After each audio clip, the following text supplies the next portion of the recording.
Hello, everyone. This is Candice Dickens coming from you live from Baltimore, Maryland. And I say that because of the fact that Baltimore has had a tremendous impact. Recently the Key Bridge went down. And for a lot of people, it stirred up all those feelings of uneasiness. For me, myself, I don't really watch the news in the morning. My relationship with the news changed around COVID. I remember during COVID, every day I would watch the news and I'd be glued to it, trying to figure out the science, what was happening, the mortality rate, the infection rate, trying to figure out, when the shot was going to come out, when the who was creating the shots, the immunizations. I was glued to it, and not just watching American TV, watching everything. Just wanted to know different information. So yesterday I get a call. I'm walking my dog, and I get a call from my mom. Who the first question is, "Are you okay?" And I'm like, "Yeah, of course I'm okay. What's going on?" And then she tells me that the bridge would collapse because a boat hit the bridge. And my first thought was, "Oh my goodness." And for many of you, there's a physical reaction when you hear about tragedy. It's the was a right, because the body has responded like a fight response, right? An automatic nervous system response that something is happening, is taking your breath away. It's causing you to have a physical movement of comfort, of disbelief, right? Or just the heaviness of it. And as I was walking my dog and I stopped and I found myself making the autonomic nervous system response of, "Oh my goodness," the physical movement, like, "Oh my goodness, I cannot believe it," the disbelief. My mind went to, wow, can remember feeling the same way during 9/11, being outside, hearing on the news, wow, something has happened. And then calling a relative, finding out what's going on because everyone seems to be upset. Something's happening in New York. Not realizing that what had happened was a major event that impacted everyone, a macro trauma that affected everyone, whether you were in DC, in the Pentagon, or you were in New York City. So here we are. I'm walking the dog and I'm having a body reaction because when we have trauma response, trauma is like an echo. It starts here and it goes all the way here. And you can be here and hear it, but it started all the way back here. So when she said the Key Bridge, I was like, oh my goodness. It flashed me back to 9/11. That something had happened that wasn't expected, right? Because something that's traumatic is something that's happened without your control, without your permission, that you didn't ask for and didn't deserve. Something happened to you, right? Whether it happened directly to you or indirectly to you. Something happened to you and with you that caused you to have a response of disbelief, shock, derealization, like, oh my goodness, right? And a feeling of vulnerability, like, oh my God. And then what happens, a little bit of reality settles in, like, oh my God. And the thought is, oh my God, those people. And then the grief kicks in. There's a sadness, a loss, a confusion of how could this happen? This was a bridge that I had crossed. This is a bridge that my daughter worked near. This is a bridge where people went every day. Millions of people got transported over this bridge to work and to home. Just the disbelief and the questions become. Because when we're in shock, we look for answers to take us out of the shock because the shock is about the unknown. It's about not knowing what has happened and why it's happened.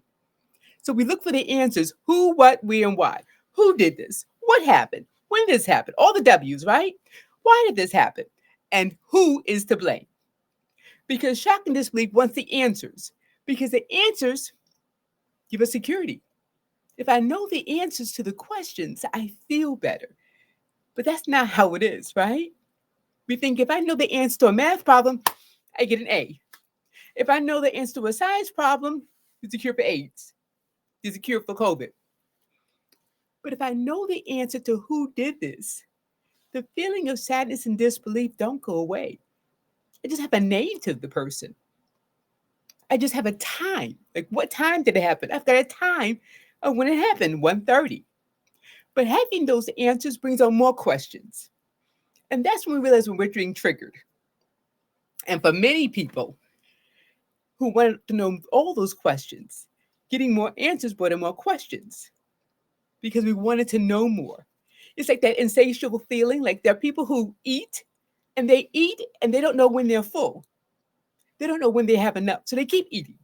Or they shop and they don't realize when they have enough clothes, so they shop more. Or they give and they don't have a relationship between have they given enough? They just give out of habit. But that's how we are when we're activated, right? The fight flight response comes on, we get activated, immobilized, the adrenaline goes up, and we're moving out of action, out of habit, out of a habit of moving and asking questions and not noticing what that habit of moving, because asking questions, then thinking and worrying is a behavior.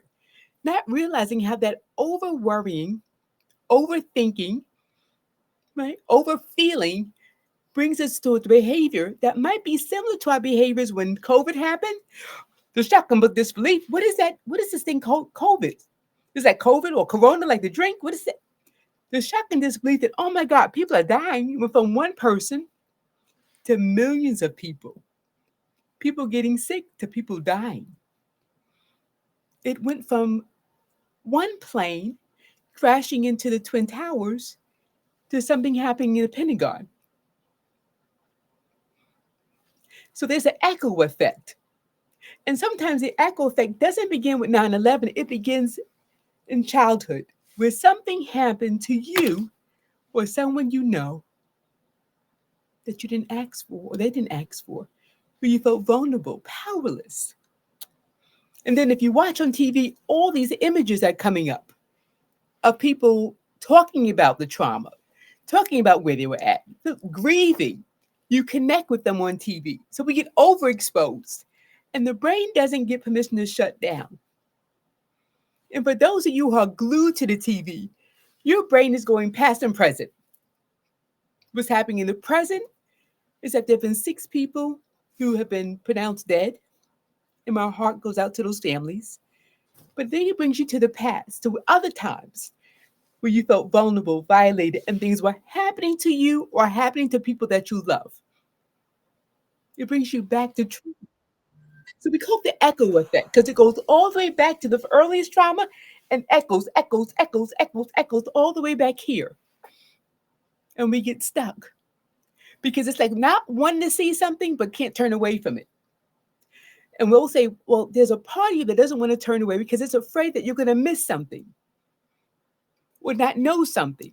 But the more you know, the better you don't feel better. You just know more. You become more educated about what happened. But it doesn't make you feel safer. It's not like 1 + 1 = 2. And now you got the answer. And now you can move on to the next module or the next quiz. It doesn't make you feel safe. It just gives you a whole lot of more stuff. So I want to talk to those people who are activated, who have loved ones inside of Maryland, or who people live in Maryland. One of the things I want you to do with me is to take a breath. Breathing in through the nose and breathing out really slow. Because when we get activated, right, it activates our polyvagal nerve. The polyvagal nerve is the 10th cranial nerve, goes through the face, the throat goes wandering nose, nerve goes all throughout the body. And it's heavily collected in the lungs. So when we get tense, adrenaline gets released, the heart beats faster, the lungs constrict, and all those nerves are underneath there, and they're also in the abdomen, in the intestines. This is why we get upset stomach. But what I want to say to you is that taking the breath in, whether you take it in by 3 breaths or just one big breath, breathing out slow helps calm those nerves. So let's take a breath in together. Big breath in and breathing out slow.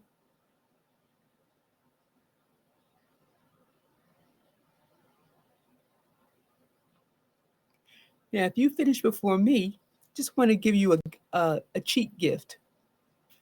When you breathe in, do the chipmunk cheeks.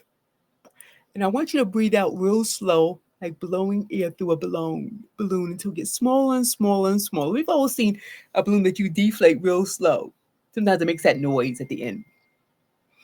So I want you to breathe with me. Breathe in and breathe out.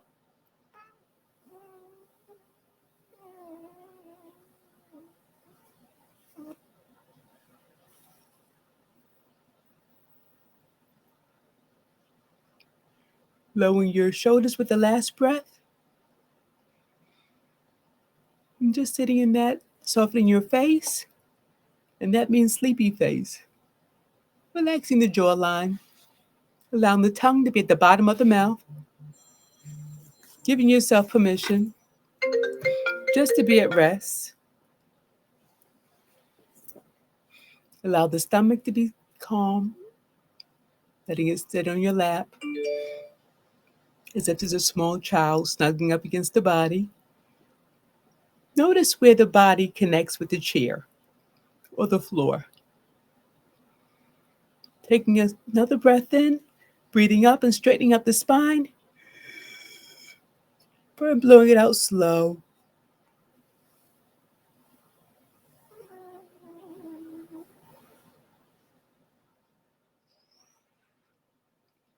Noticing your feet on the floor and noticing any sounds around you. Having dual awareness of feet on the floor, spine straight, chair in the seat or on the floor. And listening for any sounds that are in your environment that indicate that you're safe.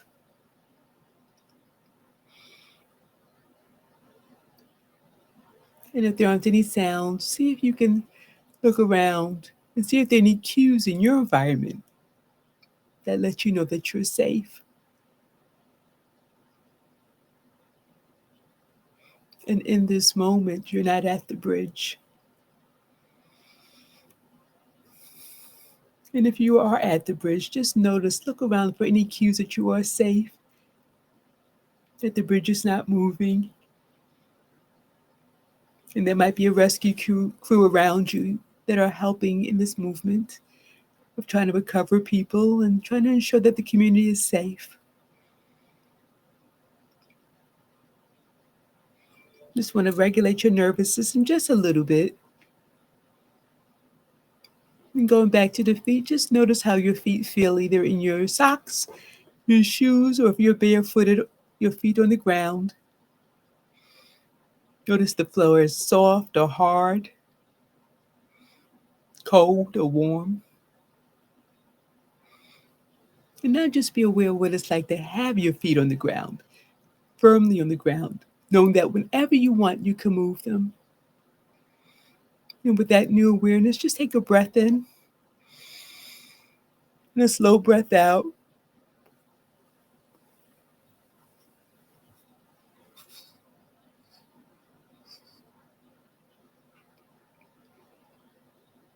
And just breathe in and out slowly, in and out.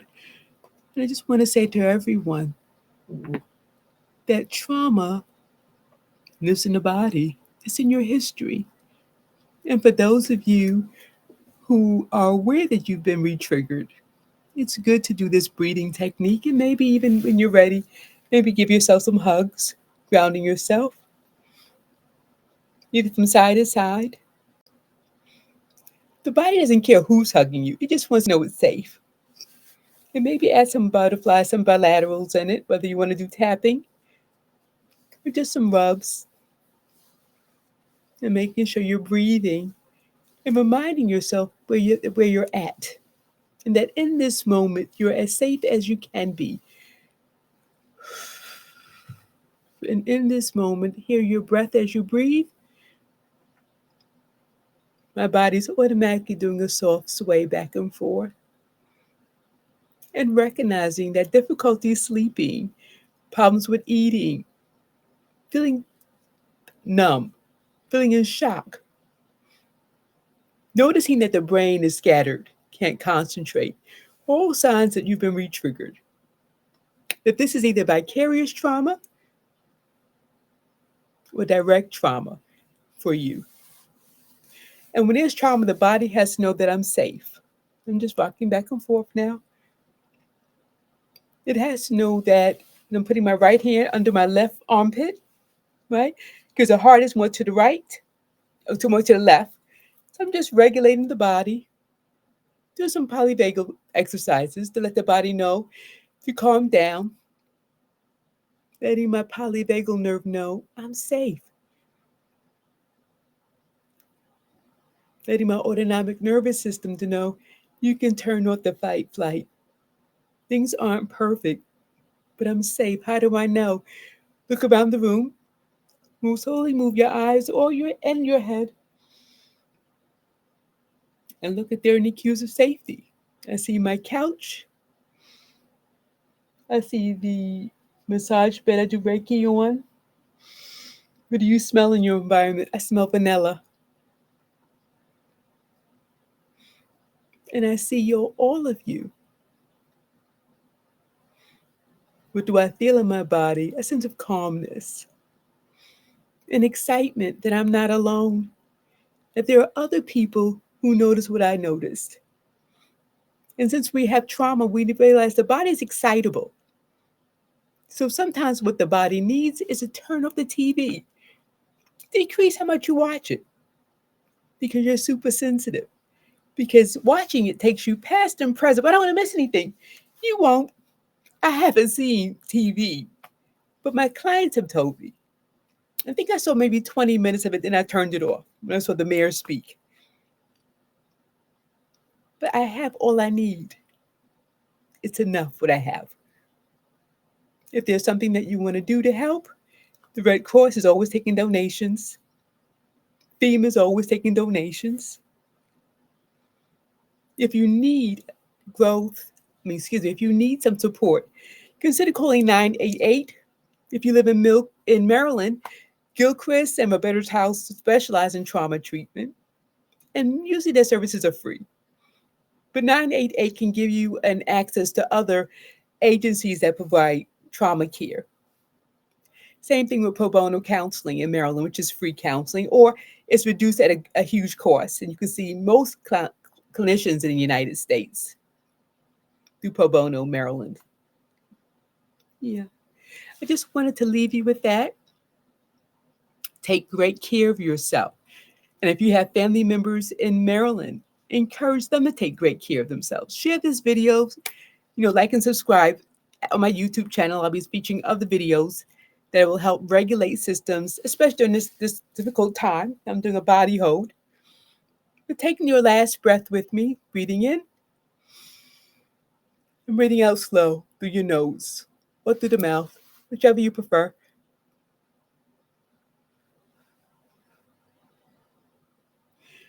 When this video ends, I want you to sit there for a second and take some breaths afterwards. About 5 breaths.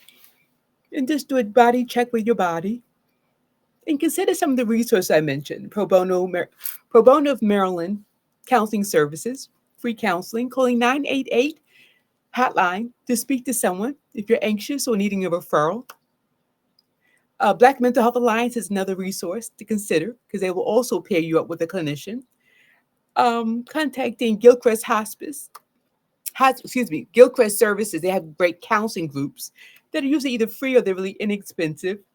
And Roberta's House, which is a wonderful place that offers free counseling for people who have family members who died unexpectedly. I hope this was helpful for you. From my heart, I'm doing a heart hug, a heart rub to your heart.